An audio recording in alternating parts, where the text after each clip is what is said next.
자, 여러분 안녕하십니까? 반갑습니다. 부동산 세법의 김동수입니다. 오늘 양도소득세 21강 시간이 되겠는데요. 지난 시간에 이어서 여러분 교재 193쪽에 보니까 양도소득의 부당행위 계산을 지난번에 조문을 제가 문장을 읽어드렸는데 그림으로 한번 살펴보겠습니다. 여기 증여자가 있습니다. 여기 수증자가 있습니다. 이때 이 수증자는 누구냐?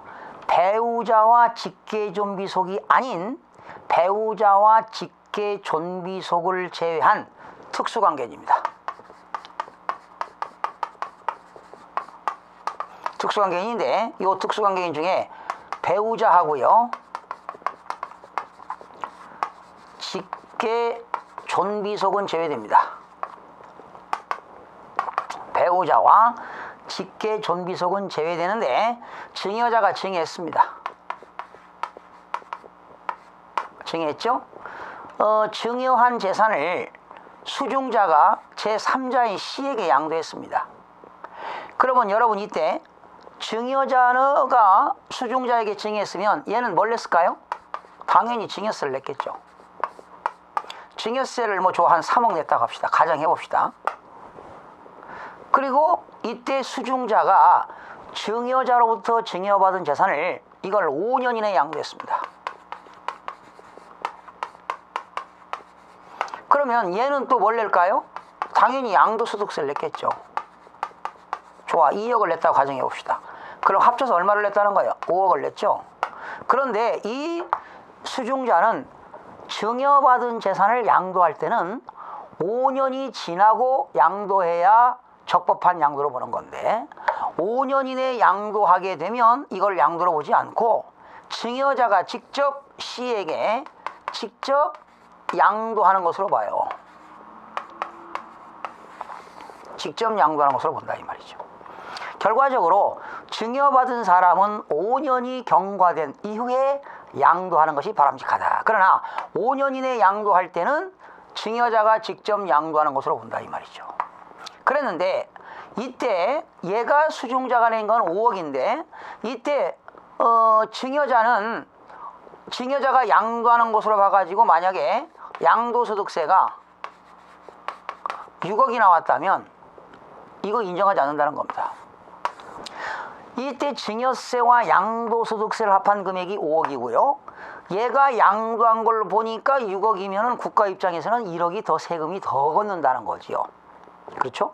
그래서 이렇게 양도하는 것으로 보고 만약에 양도하는 것으로 봤는데 양도소득세가 4억 나왔다. 그러면 얘가 낸 세금이 더 많으니까 이거 양도로 보지 않는다는 겁니다. 이거 인정하겠다는 거지요. 결과적으로 이 말은 과세관청은 세금을 더 많이 받겠다는 겁니다. 너는 변칙증여와 변칙양도다 이 말이죠. 너는 증여세는 냈지만 양도소득세를 적게 소득세를 부당하게 감소시킬 목적으로 5년 이내 양도한 거 아니냐. 이것은 부당한 행위로 본다 이런 얘기입니다.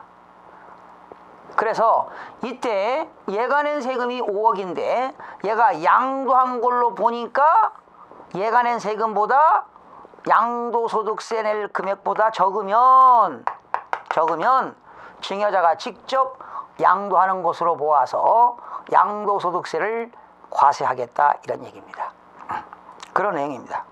그러면 이때 증여세는 어떻게 되느냐? 이거 증여세는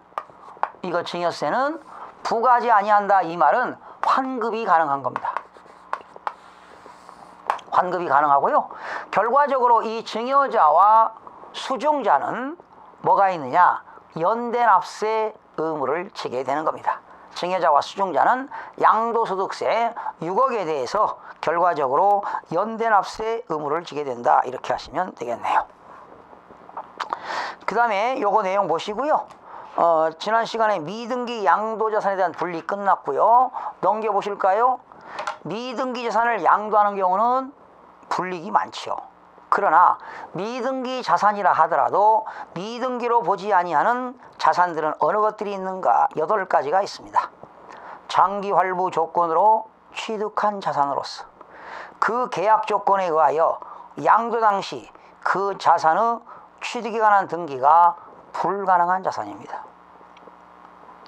법률 규정 또는 법원 결정에 의하여 양도 당시 그 자산의 취득에 관한 등기가 불가능한 자산입니다. 농지대토. 농지대토라는 것은 종전 농지를 처분하고 새로운 농지를 취득하는 것이 농지의 대토가 되겠고요. 또 양도할 때까지 8년 이상 직접 경작한 토지로서 8년 이상 경작한 토지는 조세특례제한법에 의해서 양도소득세를 면제받겠죠. 이런 것들은 미등기라 하더라도 미등기로 보지 않겠다는 겁니다. 비과세 대상이 되는 1세대 1주택으로서 건축법에 의한 건축허가를 받지 아니하여 등기가 불가능한 자산입니다. 등기가 불가능한 자산. 건축법에 의하여 건축허가를 받지 아니하여 등기가 불가능한 자산은 미등기라 하더라도 미등기로 보지 않겠다. 농지교환, 분합. 분합이라고 하는 것은 분할하고 합병하는 거지요. 분합으로 인하여 발생하는 소득에 대해서는 비과세가 적용되는 농지. 6번째, 상속에 의한 소유권 이전 등기를 하지 아니한 자산으로서 공익사업을 위한 토지 등의 취득 및 보상에 관한 법률 규정에 의해서 사업 시행자에게 양도되는 것. 도시개발법에 따른 도시개발 사업이 종료되지 아니하여 토지 취득 등기를 하지 아니하고 양도하는 토지도 미등기로 보지 않겠다. 건설업자가 도시개발법에 따라 공사 용역 대가로 취득한 보류지를 토지구획 환지처분 공고 전에 양도하는 토지. 이런 것들은 미등기라 하더라도 미등기로 보지 않겠다는 내용입니다. 어쩌다 한 번씩 나옵니다. 양도소득세 과세표준 예정신고기한은 어떻게 될까? 예정신고기간은요, 양도일이라고 하는 건 대금청산일이죠. 양도일이 속하는 그 달의 말일부터, 만약에 5월 20일을 팔았다면 5월 양도일이 속하는 달이니까 5월 말이니까 2개월 이내니까 6월 말, 7월 말까지가 되겠습니다. 거기 줄쳐서 양도일이 속하는 달의 말일부터 2월입니다. 다만 국토경비 이용에 관한 법률 규정에 의해서 토지거래 허가구역 안에 있는 토지를 양도함에 있어서 토지거래 허가를 받기 전에 대금을 청산했다. 그럴 때는 허가일이 속하는 달의 말일부터 2월 이내입니다. 여러분, 대금을 청산했는데 토지거래 허가를 늦게 받으면 허가일 기준입니다. 만약에 허가를 미리 받고 대금 청산일이 늦었다면 청산일 기준입니다. 결론, 허가일과 청산일 중 늦은 날을 기준으로 하면 되겠네요. 주식 등은 어떻게 될까요? 양도일이 속하는 분기의 말, 주식을 1사분기는 1월달에 팔았던 2월달에 팔았던 1사분기는 3월 말이니까 분기의 말일부터 2월 이내면 5월 말까지가 되겠습니다. 예정신고 납부세 공제입니다. 예정신고와 함께 자진납부할 때는 산출세액의 100분의 10에 상당하는 금액을 공제하는 제도가 있었는데 지금은 예정신고 납부세 공제는 모두 폐지됐습니다. 적용하지 않습니다. 그래서 혹시 예정신고 납부세 공제를 적용한다 그러면 틀립니다. 적용하지 않습니다. 확정신고와 자진납부는 어떻게 될까요? 확정신고는 다음 연도 5월 1일부터 5월 30일까지 양도소득세 과세표준 확정신고 및 자진납부 계산서를 첨부하여 세무서장에게 신고 납부하여야 한다. 양도소득세의 납세지는 어디가 될까요? 주소지를 관할하는 세무서가 되겠습니다. 양도소득세 납세지는 양도소득자의 주소지를 관할하는 세무서가 되겠습니다. 어디라고요? 주소지를 관할하는 세무서. 양도소득세의 분납과 물납입니다. 얼마를 초과되느냐? 둘째 줄 분납과 물납은 1천만 원을 초과하는 경우에는 1천만 원을 초과하는 경우는 납부기간 경과 후 2개월 이내에 분납할 수가 있습니다. 2개월 이내에 분납할 수가 있습니다. 그리고 1천만 원을 초과하는 경우에는 공공용지 보상 채권으로 물납할 수가 있습니다. 양도소득세의 부가세는 어느 것이 있는가? 1번은 삭제하세요. 1번 삭제하세요. 지방소득세는요, 개정돼 가지고 부가세가 아니라 독립세로 개정됐습니다. 독립세이기 때문에 1번 삭제하시고요. 양도소득세 낼 때 양도소득세를 감면받는 경우는 감면세액의 20% 농어촌 특별세가 부과됩니다. 1번 삭제하세요. 그 다음에 양도소득세 가산세입니다. 여기에는 일반 무신고 가산세는 20%가 되겠고요. 신고를 했는데 과소신고 가산세는 10%가 되겠고요. 부당 무신고하거나 부당 과소신고는 40%가 되겠고요. 그리고 납부불성실은 미납세액의 1변 만분의 3 되겠습니다. 미납세 곱하기 1변 만분의 3 곱하기 납부 지연일자가 되겠습니다. 그 다음에 부동산 매매업자, 토지 등 매매차익의 예정신고 납부는 어떻게 될까? 이거는요, 매매업자가 토지 또는 건물을 양도했다. 줄쳐요. 매매일이 속하는, 매매일이라고 하는 건 계약 말고 잔금 받는 날이죠. 매매일이 속하는 다음 날부터 2개월이 되는 날까지 세무서장에게 신고하도록 되어 있습니다. 역시 매매 차익이 없거나 매매 차손이 발생할 때, 이익이 발생하거나 손실이 발생했을 때도 신고해야 되겠습니다. 부동산 매매업자의 매매 차익 산출은 매매가액에서 필요경비를 공제한 금액에다가 5단계 초과 누진세율을 곱해서 계산하게 되는 겁니다. 건설업에서 발생하는 소득입니다. 부동산업, 임대업에서 발생하는 소득은 어떤 소득인가? 여러분, 건설업에서 발생하는 소득과 부동산업과 임대업에서 발생하는 소득은 무슨 소득일까요? 사업소득으로서 종합소득세를 내야 되겠죠. 그러나 지역권, 지상권은 제외가 되겠습니다. 지상권, 지역권은 제외가 됩니다. 여러분, 지상권, 지역권 소득은요, 어디에 들어갑니까? 쓰세요. 기타 소득에 들어갑니다. 기타 소득에 들어가요. 부동산에 관련된 사업소득 중 비과세가 되는 거, 돈밭이라고 하는 거 전답이죠. 작물 생산에 이용하게 함으로써 발생하는 소득, 비과세가 되겠습니다. 한 개의 주택을 소유하는 자의 임대소득, 한 개의 주택을 임대하고 받는 소득은 비과세가 되겠고요. 그러나 고가주택의 임대소득은 제외한다는 것은 과세하겠다는 것입니다. 고가주택을 임대하면 사업소득세 내야 됩니다.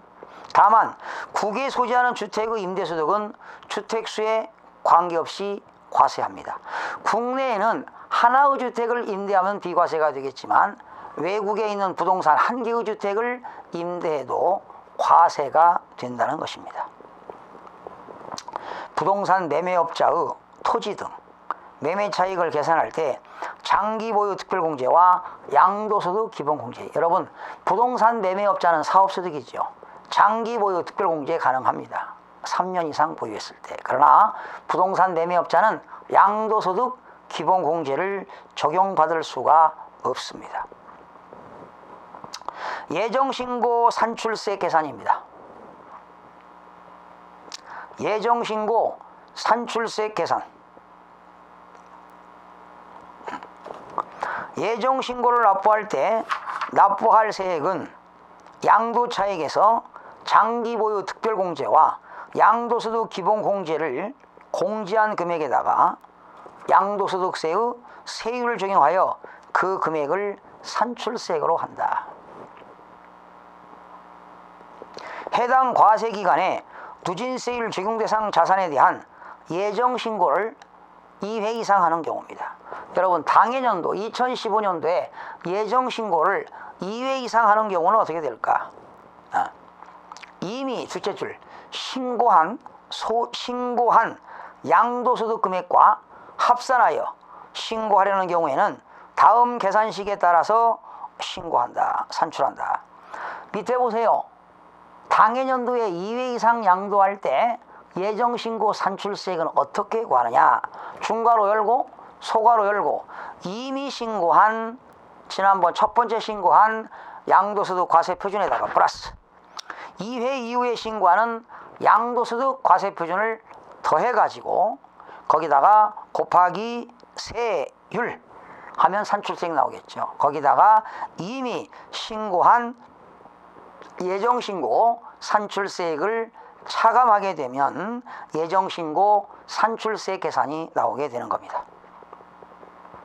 양도소득세의 분할납부는 어떻게 될까? 1천만 원 초과하는 자입니다. 1천만 원을 초과한 자는 납부할 세액의 일부를 납부기간 지난 후 2개월 이내에 분할납부할 수가 있습니다. 납부할 세금이 2천만 원 이하일 때 1천만 원 초과 2천만 원 이하일 때는 1천만 원을 초과하는 금액입니다. 그리고 2천만 원을 초과할 때는 100분의 50 이하인 금액이 분할납부가 가능합니다. 그리고 양도소득세의 물납은 어떻게 될까? 물납은 납부할 세금이 1천만 원을 초과할 때 공공용지 보상채권입니다. 거기 토지 등의 대금으로 교부받은 채권, 여기서 말하는 채권은 공공용지 보상채권으로 물납이 가능하게 되는 겁니다. 자, 넘기셔서 197쪽에 물납에 중당할 채권의 순환가격입니다. 여러분이 물납하게 되면 그 채권의 순환가격은 어떻게 될까? 상속세 증여세법 규정을 준용하여 평가한 가액이다. 즉 시가가 되겠죠. 물납에 중당할 채권의 순환가격은 상속세 및 증여세법 규정을 준용하여 평가한 가액에 의한다. 양도소득세를 물납하고자 할 때는 언제까지 신청해야 하나? 신고기한 며칠 전? 10일 전까지 납세지 관할 세무사에게 신청하여야 합니다. 양도소득세를 물납하고자 하는 자는 기획재정부령이 정하는 바에 따라 신고기한 10일 전까지 관할 세무서장에게 신청하여야 한다. 신청을 받은 납세지 관할 세무서장은 신고기한 전일까지 신청을 받은 납세지 관할 세무서장은 신고기한 전일까지 채권 순환가격을 평가하여 물납에 대한 결정 상황을 신청자에게 뭐한다? 통지하도록 되어 있습니다. 물납은요, 신고기한 10일 전까지 관할 세무서장에게 신청하여야 합니다. 신청을 받은 납세지 관할 세무서장은 신고기한 언제까지? 전일까지 채권 순환가격을 평가하여 물납에 대한 결정 상황을 신청자에게 통지하여야 합니다. 양도소득세의 징수입니다. 지문 그대로 나오니까 보세요. 납세지 관할 세무서장은 거주자가 해당 과세기간 양도소득세로 납부하여야 할 세액 전부 또는 일부를 납부하지 아니할 때 또는 미납된 부분의 양도소득세를 납부기간이 지난 날로부터 몇 개월이요? 3개월 이내에 징수한다. 또한 예정신고도 같다는 거죠. 3개월 이내에 징수합니다. 전부 또는 일부를 납부하지 않았다. 신고를 했는데 멋있게 신고를 했는데 세금 안 냈죠? 3개월 이내에 징수합니다. 그러나 여러분들이 신고하지 않으면 어떻게 될까요? 과세권자가 세금 결정해서 결정 또는 경정한 경우에는 며칠 이내? 30일 이내 징수합니다.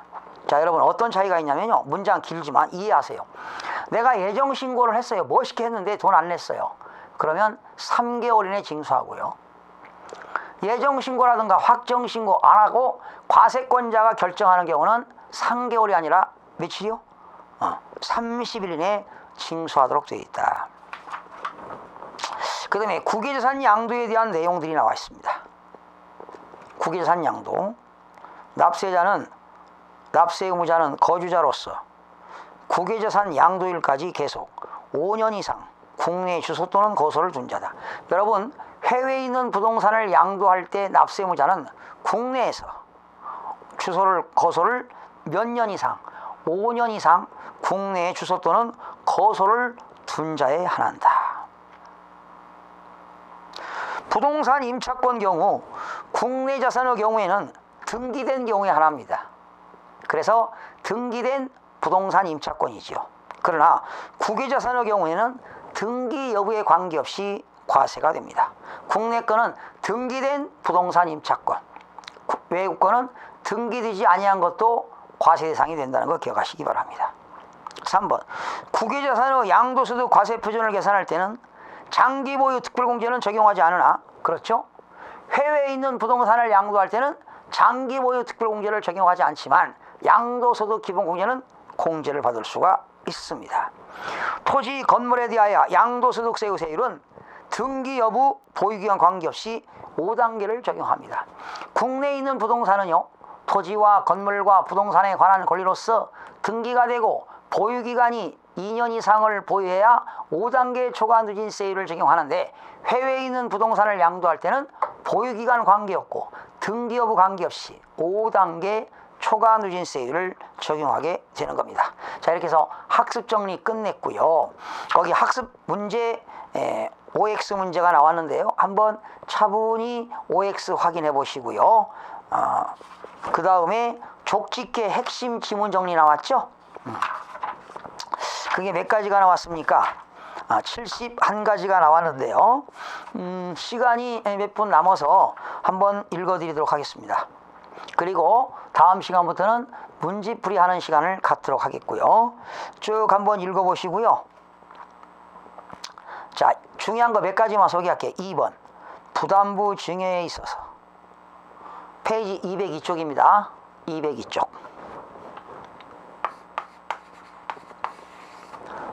2번 부담부 증여에 있어서 증여자의 채무를 수중자가 인수하는 경우 증여가액 중 채무액에 상당하는 부분은 유상으로 이전되는 것으로 본다. 그렇죠? 부담부 증여는 양도입니다.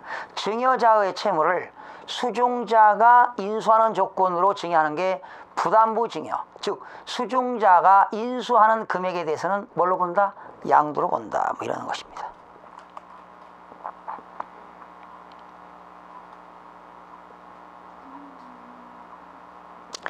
그 다음에 9번 볼까요? 9번 1주택을 여러 사람이 공동으로 소유하는 경우 특별한 규정이 있는 것 외에는 주택수를 계산할 때 공동소유자 각자가 그 하나의 주택을 각각 소유하는 것으로 본다 나와 있습니다.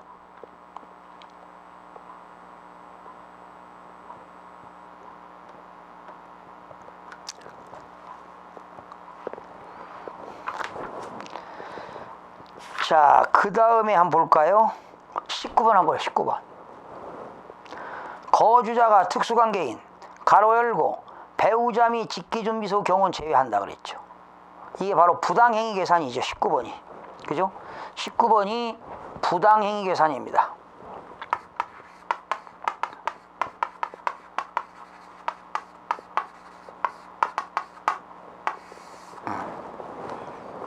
특수관계인에게 자산을 증여한 후 그 자산을 증여받은 자가 증여일로부터 5년 이내 다시 타인에게 양도한 경우로서 증여받은 자의 증여세와 양도소득세를 합한 세액이 증여자가 직접 양도하는 것으로 보아 계산한 양도소득세액보다 적은 경우, 그러니까 수중자가 낸 증여세와 양도소득세가 적은 경우에는 증여자가 직접 양도하는 것으로 본다.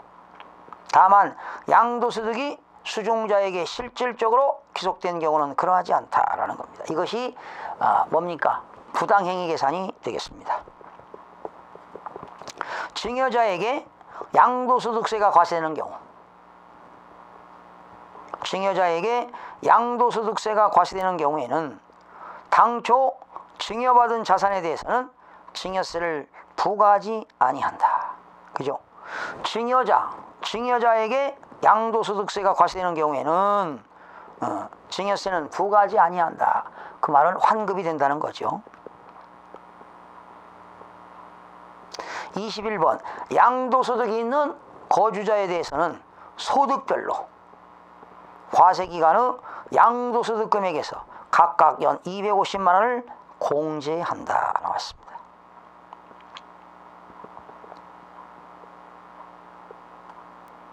28번입니다. 예정신고 납부할 때 납부할 세액은 양도차익에서 장기보유 특별공제와 양도소득 기본공제를 공제한 금액에다가 세율을 적용하여 계산한 금액을 그 산출세액으로 한다. 나왔습니다.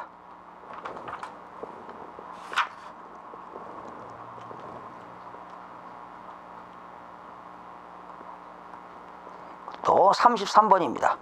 토지 등이 공익사업을 위한 토지 등의 취득 및 보상에 관한 법률이 적용되는 공공사업용으로 그 공공사업의 시행자에게 양도되거나 그 밖의 법률에 따라 수용됨으로써 발생하는 소득에 대한 양도소득세를 금전으로 납부하기 곤란할 때는 토지 등의 대금으로 교부받은 채권으로 납부할 수 있다. 나와 있습니다.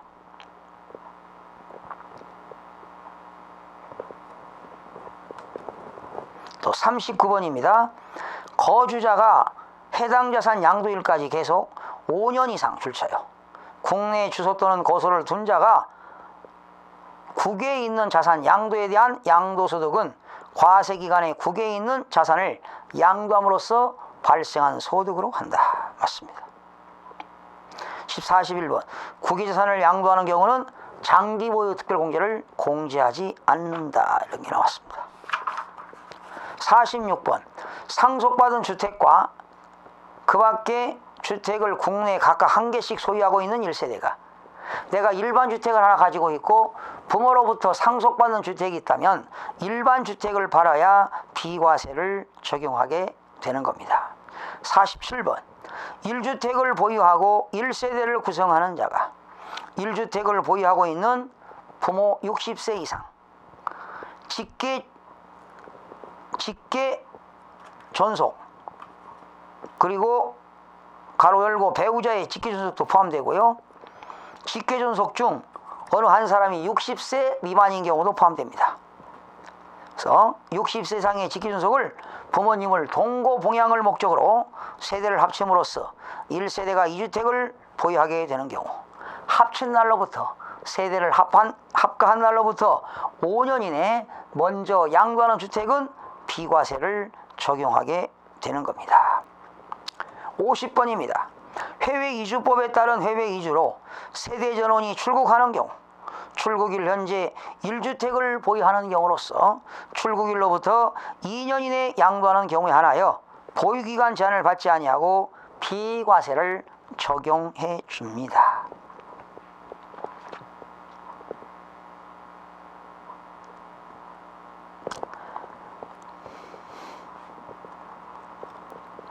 그 56번입니다. 대금을 청산한 날까지 분명하지 아니할 때는 등기부, 등록부, 명부 등에 기재된 등기등록 접수일 또는 명의 개서일을 양도 또는 취득 시기로 본다. 58번 자기가 건설한 건축물에 있어서는 사용승인서 교부일 되겠지요. 다만 사용승인서 교부일 전에 사실상 사용하거나 임시사용 승인을 받은 경우에는 그 사실상 사용일 또는 임시사용 승인을 받은 날 중 빠른 날로 하고 건축허가를 받지 아니하고 건축하는 건축물에 있어서는 언제가 될까요? 사실상 사용일이 되겠습니다. 상속 또는 증여에 의하여 취득한 자산에 대해서는 상속이 개시된 날 또는 증여를 받은 날이 양도 또는 취득 시기가 되는 겁니다. 60번 민법 245조 1항 규정에 의해서 소유권을 취득하는 경우는 언제입니까? 부동산 점유를 개시하는 날이 양도 또는 취득 시기가 되게 되는 겁니다. 62번 완성 또는 확정되지 아니한 자산을 양도 또는 취득한 경우로서 해당 자산의 대금을 청산한 날까지 목적물이 완성 또는 확정되지 아니한 경우에는 목적물이 완성 또는 확정되는 날이 양도 또는 취득 시기가 되는 겁니다. 여러분 지금 짜투리 시간이 남아서 족집게 핵심 지문을 여러분과 함께 읽어봤는데요. 차분하게 여러분 암기하지 마시고 그냥 무의식적으로 여러 번 반복해서 읽어보시면 여기서 그대로 시험 지문에 출제된다는 걸 기억하시고 여러분 반복해서 정도 가지 마시고 반복해서 다독을 하시면 좋은 결과 있으리라고 보여집니다. 여러분 다음 시간부터 문제풀이 학습하도록 하겠습니다. 여러분 수고하셨습니다.